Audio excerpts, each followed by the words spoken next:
I've recently been rereading the great philosopher Immanuel Kant for some project that I'm working on.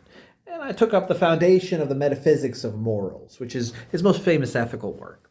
And in it, he argues that there is nothing good, absolutely, except for a good will. He says everything else can be used badly. Everything else that's good can be used for some evil purpose. But only a good will is good absolutely. But a will has to follow something. It has to follow some kind of universal duty.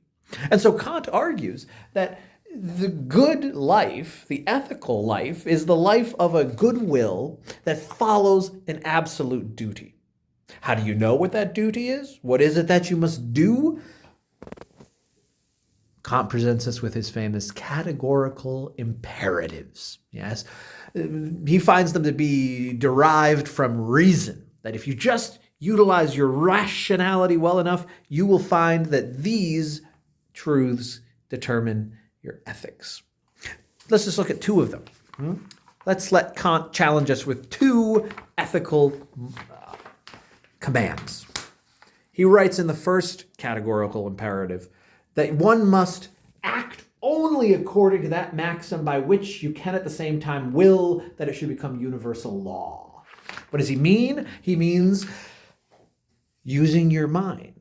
When you make an ethical decision, you must ask yourself, what would be the consequence? What would be the result? What would be the reality if this was what everyone did?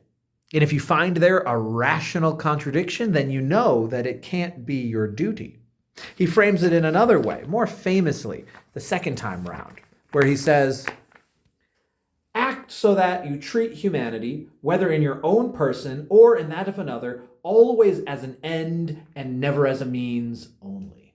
So that when you meet other people, wherever they may be, that they are to be treated as an end too, just like you recognize yourself as an end, because you're a rational, self-legislating, self-determining person. That's the case for everyone. And so everyone is an end. And so, he says later on, in whatever you do, you must always think as if you were one legislator in a world made up of ends, of people.